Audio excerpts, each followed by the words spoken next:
Qué partidazo el de Brasil frente a Serbia, 2-0. Pisó fuerte como candidato. En el segundo tiempo fue un baile total. Así que vamos a ver todo lo que dejó el partido, el análisis táctico, las cosas que pasaron, cómo jugó Serbia, cómo jugó Brasil, las variantes que tiene. Bueno, la continuidad de lo que ya venimos viendo ahora que ya debutó en su primer partido. Parece que Brasil quiere ganar de nuevo como ganó con Ronaldo el Fenómeno. Esta camiseta o la camiseta de este mundial de Brasil te la podés comprar en Pro Jersey Shop. Usa el código LEYENDAS15, 15% de descuento durante el mundial para comprarte la camiseta que vos quieras. Puede ser la de Argentina, de España, la que tengas ganas, son espectaculares. Así que vamos al video. Bueno, impresionante lo de Brasil, que digamos así, el segundo tiempo fue muy bueno, pero bueno, todo pasó con esta lesión de Neymar. Se lleva toda la atención y el tema del partido, la buena estrena, la victoria, todo eso pasa a un segundo plano. Así que lo primero que tenemos que hablar es traer información de lo que pasó con la lesión de él, qué es lo que sucedió, si va a poder seguir jugando el mundial o no, y seguimos analizando lo que ha sido el partido, que bueno, fue una muy buena victoria de Brasil. Neymar tiene una lesión en el tobillo. Se salió el parte médico ahora por la mañana. Un poco de ligamentario, aparte de tener el tobillo muy hinchado.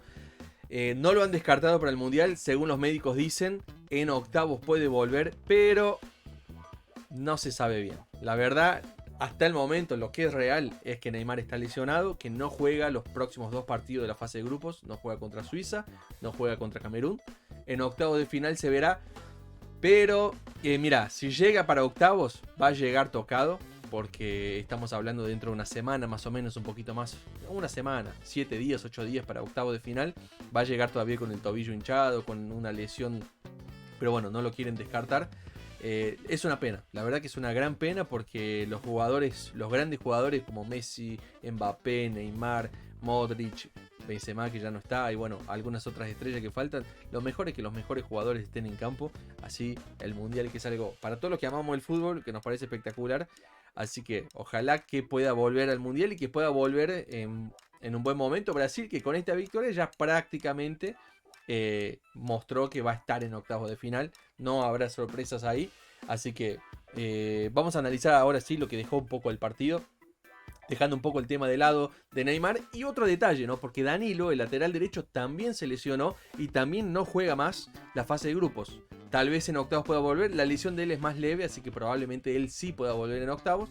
Pero bueno, a los que muchos relativizaban la ida de Dani Alves como diciendo, che, la verdad que va para cebar mates, para tocar pagode, como dicen en Brasil, porque no va a jugar. Bueno, ahora simplemente el lateral derecho titular se cayó, así que tiene que jugar él, o si no tendrán que improvisar con Eder Militão como lateral derecho, que ya lo ha hecho en el Real Madrid algunas veces. Así que bueno, vamos a ver qué es lo que va a pasar en ese sentido.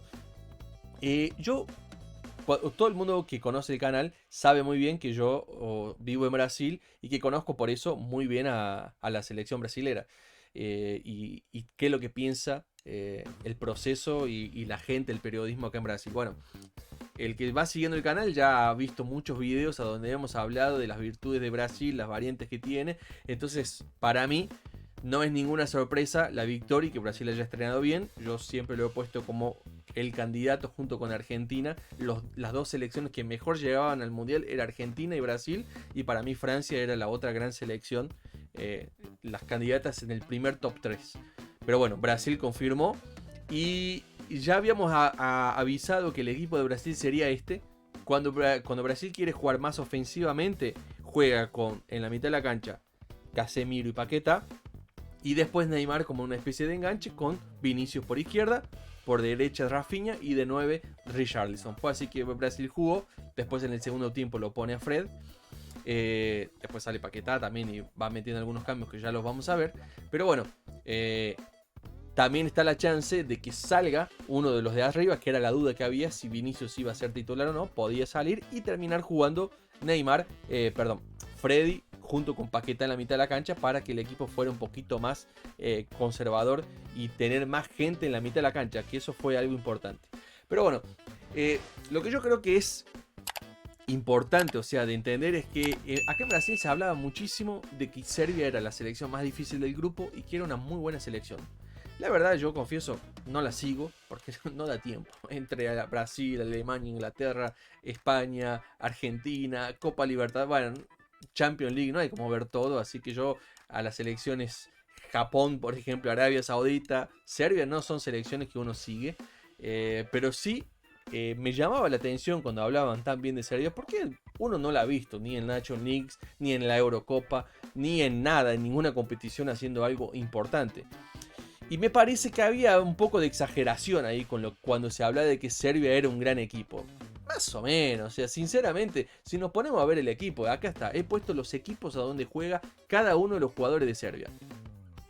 Son todos en mitad de tabla. No hay un jugador en un equipo más o menos importante. O sea, Torino, Fiorentina, Werder Bremer, el Legia de Varsovia, Sevilla, Ajax, Fulham, el PAOK de Grecia, la Lazio, o sea, todos equipos en mitad de tabla. Entonces, son buenos jugadores, nadie dice que no son buenos jugadores, que no es una selección competitiva y todo, pero hablar de como si fuese un cuco, un rival de peligro, y me parece que estaban, eh, estaban dándole demasiada importancia a un rival menor.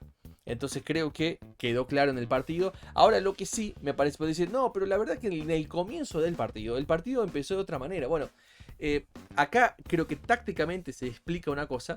Y sí creo que a Brasil le costó los primeros minutos encontrarse en el partido. Al comienzo del partido, los primeros 10 minutos, Serbia dominó. Brasil casi no podía salir de su campo. Y vos fíjate, como desde el minuto 1 Serbia sale con la idea realmente de ir a presionar a Brasil. Lo presiona ahí adelante. Vos fíjate, acá tenemos otra, minuto 2, de nuevo como Serbia está bien adelantada haciendo presión alta para no dejar a Brasil salir jugando, y ahí Brasil no encontraba los pases, no encontraba la forma de jugar. Minuto 5, vos fíjate, Serbia en campo contrario, parada, y Brasil toda replegada. Esa fue la tónica de los primeros 10 minutos del partido. El primer tiempo fue muy parejo, pero principalmente estos 10 primeros minutos la superioridad. A los 6 minutos, la primera vez que Brasil consigue pararse en campo contrario y empezar a tocar la pelota un poquito. Ahí jugando claramente, viste, con Paquetá y Casemiro en la mitad de la cancha, haciendo el doble, los laterales, Neymar suelto, flotando por ahí, Richarlison bien de 9. Acá vos fijate, para que quede claro que Serbia en los primeros minutos jugó mucho en campo contrario. Tanto es así que Brasil intenta salir en velocidad más de una vez en un contraataque veloz para agarrar a una Serbia que salió con mucha personalidad en el partido. Pero claro, fue muy intensa en el primer tiempo y se le termina la nafta. Minuto 11 es cuando Brasil ya se acomoda en el partido y empieza a tocar la pelota en un primer tiempo que fue muy parejo. Pero que Brasil empareja el partido, y ahí es un partido donde a veces la tiene la pelota Serbia, otras veces la tiene Brasil. Acá lo que les hablaba de Neymar flotando y todo eso, la posición táctica, se ve claramente ahí como está armado Brasil en un 4-2-3-1. Acá vos fíjate que Brasil tenía a los 15 minutos ya un poquito más de la pelota, pero no demasiado, sino que la pelota estaba bastante en disputa también. O sea, no había un claro dominador en el partido, un partido que en el primer tiempo va parejo. Y yo creo que acá está la primera cosa que hay que entender cuando hablamos de Brasil, que es lo siguiente. Brasil es un equipo que, por los jugadores que eligió llevar y por la característica de la generación que tiene muchísimos jugadores individualistas, gambeteadores muy fuertes en el 1 contra 1, que juegan por las bandas, que hacen goles, como por ejemplo, bueno, Vinicius Junior, Rodrigo, Neymar, Richarlison, el propio Martinelli, el propio Rafinha, Anthony. O sea, son todos jugadores de esa característica. Entonces, Brasil no tiene tantos jugadores para tocar la pelota, armar juego, elaboración. ¿Viste lo que es España? La selección española. Bueno, Brasil no tiene nada que ver con eso. No lo ha tenido durante todo el ciclo. Brasil es un equipo que va a jugar mucho más parecido con Francia en 2018. ¿Se acuerda que Francia en 2018 era un equipo que iba muy veloz? Que no construía, que la mitad de la cancha la pasaba volando, intentando con Mbappé, con Griezmann, con mucha velocidad. Bueno, sin mucha generación de juego. Brasil es eso. Brasil busca y va a intentar a lo largo del mundial usar la individualidad y bueno, la principal virtud que tiene, que son esos jugadores para desbordar, para ganar el 1 contra 1 y en velocidad destacarse. No vas a ver a Brasil haciendo un tiki-taka y teniendo 80% de la pelota como España. Ese no es el estilo de Brasil y ni siquiera es lo que quiere hacer. Lo que quiere hacer Brasil es otra cosa, y lo cual me parece inteligente porque las características de sus jugadores es para otra cosa. Entonces por eso que en el primer tiempo le cuesta un poco a Brasil, porque Brasil no es un equipo que te va a empezar a tocar hasta encontrar el espacio y hacer todas esas cosas. Esa estilo Manchester City, digamos, Pep Guardiola, no, ese no es una cosa que le cuesta a Brasil. Por eso que en el primer tiempo no encontraba los pases, porque Casemiro y con Paquetá van a jugar solos. Vos le tocás la pelota a Rafinha, le tocás la pelota a Vinicius Junior y ya quiere gambetear, le tocás la pelota a Neymar y Neymar también quiere gambetear, quiere hacer el individual. No son jugadores que están asociándose y haciendo tocar la pelota. No es que Brasil no tenga los jugadores, porque tiene, por ejemplo, en el banco de suplentes lo tenía Bruno Guimaraes y lo tiene a Everton Ribeiro, que son dos jugadores más de pase. Pero el estilo de Brasil yo creo que nunca será ese, sino va a ser más lo que se vio en el partido hoy. Por eso es que en el primer tiempo le cuesta un poco, pero después va encontrando los espacios y en algún momento en el partido alguna jugada de velocidad, algún desborde, alguna cosa se da y ahí es cuando empieza a surgir las jugadas de Brasil. Y fue eso lo que fuimos viendo. Con el pasar del partido, vos fíjate acá, Serbia que intenta salir jugando y Brasil va a presionar adelante. Tampoco es que Brasil se mete atrás para que el equipo venga y salir de contra. No hace eso Brasil. O sea, Brasil intenta hacer un juego parejo a pesar de que le convenga eso y lo puede hacer en algún momento. Esta es la primera jugada cuando Thiago Silva mete ese pase filtrado a Vinicius Junior que se escapa por la primera vez. El arquero va a atajar muy bien esa pelota. Sale perfecto el arquero a cortar acá y con la mano corta una jugada que podría haber terminado en penal si el arquero no hubiera tomado cuidado. Minuto 34 de nuevo, otra pared. Entonces va a decir, no, pero bueno, pero Brasil mete pase. Vos fíjate cómo hizo triangulaciones para llegar. Sí, pero por eso, en 3/4 de cancha. En la mitad de la cancha, esa generación de juego, eso no lo tiene. Pero obviamente, tirar una pared en el vértice del área, o sea, Rafinha la toca, Paquetá se la devuelve de primera, o un pase para Vinicius Junior que se desmarca. Esa es la virtud de Brasil. Eso es lo que Brasil hace. Por eso que Brasil intenta llevar la pelota hacia esos lugares para que después haya una gambeta, haya una jugada individual, haya una pared. Lo que quiero decir es, Brasil no va a tener un juego colectivo de los 10 jugadores toqueteando la pelota y haciendo la Brasil de 70. Lo de Brasil va a ser asociaciones de 2, 3 jugadores, cosas con velocidad, rapidez, alguna gambeta y se arma una jugada de ataque. O sea, a veces el partido está dormido y de la nada una jugada. Es así que los brasileños generalmente sacan las ventajas siempre. Bueno, entonces acá esta fue una jugada clara de gol. Porque a Rafinha le queda muy bien posicionado, él es zurdo para definir y le pegó mal, el arquero ataja. Y entonces el partido termina un 0-0 el primer tiempo, parejo. Pero en el segundo tiempo Serbia ya viene cansada y Brasil le saca la diferencia. El segundo tiempo fue un baile total, a Serbia le costó más de 10 minutos cruzar la mitad de la cancha. Ya a los 30 segundos de partido, Rafinha roba esta pelota. Y ahí es Rafinha que no tuvo un partido tan bueno porque se perdió 2 goles claro, ese que vimos ahí. Y esta otra también. Roba la pelota, queda de frente de nuevo perfilado de zurda para definir. Y define al cuerpo del arquero, a las rodillas del arquero. Si definía bien, eso era gol. No había nada que el arquero pudiera hacer. El partido sigue 0-0. Y, viste, Serbia no consigue salir. Brasil la va empujando contra un arco. Se va adueñando del partido. Ahí viene el tiro de Alexandre en el palo. Le pega desde ahí. Pega en el palo. Pudo haber sido un golazo. Hasta que en el minuto 59 fue la pelota en el palo. En el minuto 61 va a llegar el gol de Brasil, que es acá. La pelota queda, Vinicius Junior le pega. Que hasta ese momento el partido de Vinicius Junior no venía siendo muy bueno, pero termina siendo determinante porque termina pegándole al arco para que Richarlison haga el gol y va a meter ese pase de 3 dedos espectacular para el 2-0. Entonces en el rebote Richarlison la manda a guardar, 1-0.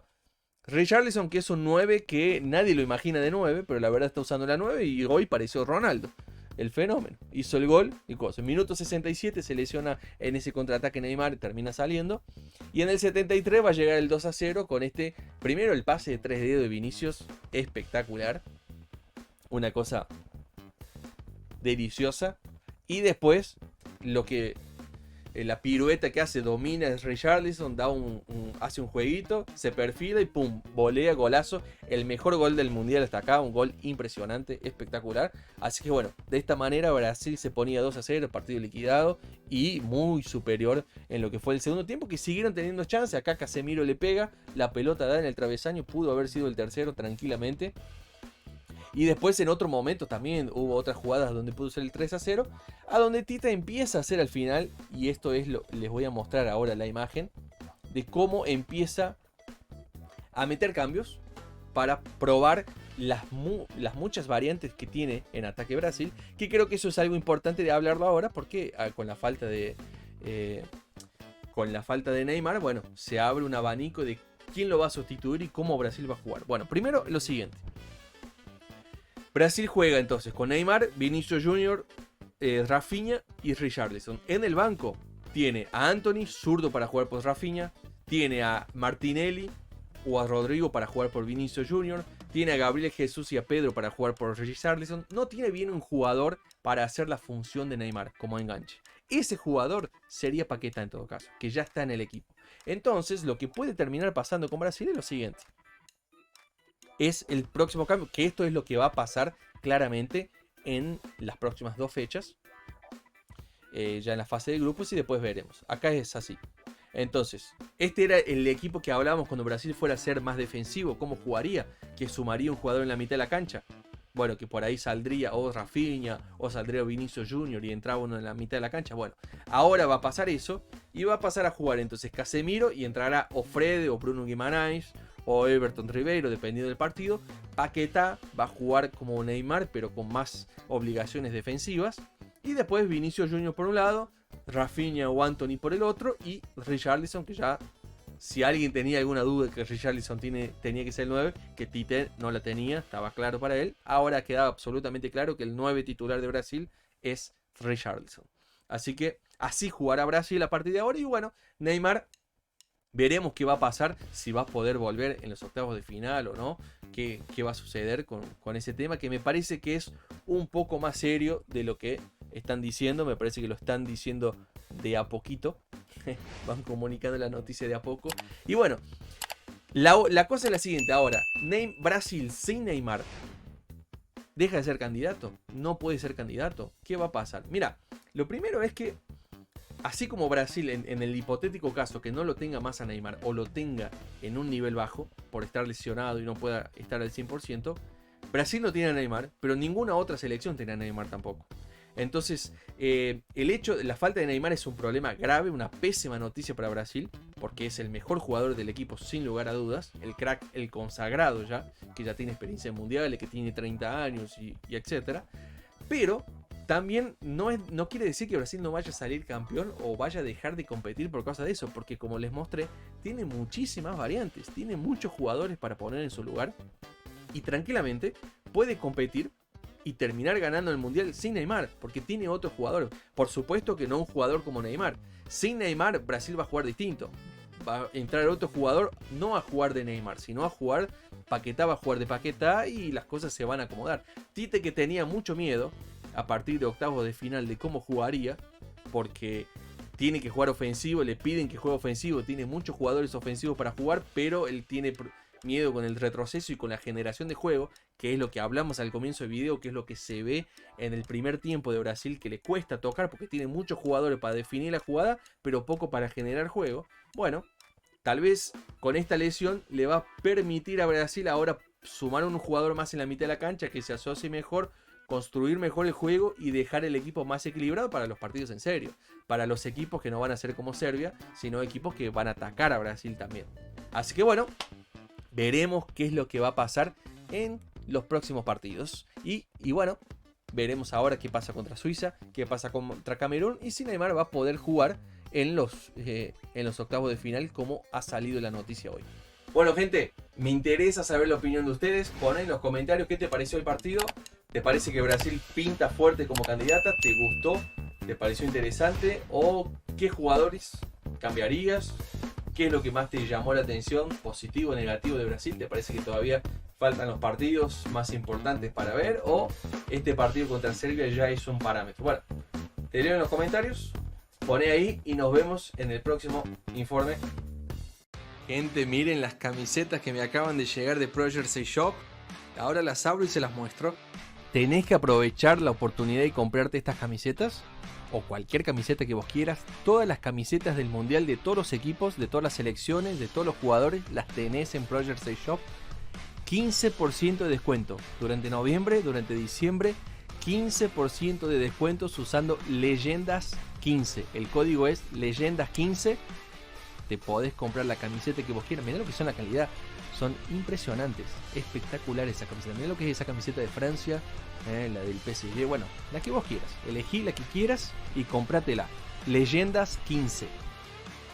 Lo único que tenés que hacer es entrar en el link que tenés acá en la descripción. Elegís todas las camisetas que quieras.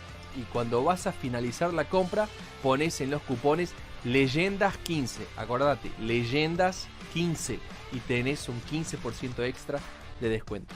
Así que no te olvides, Pro Jersey Shop, anda y míralo ahora.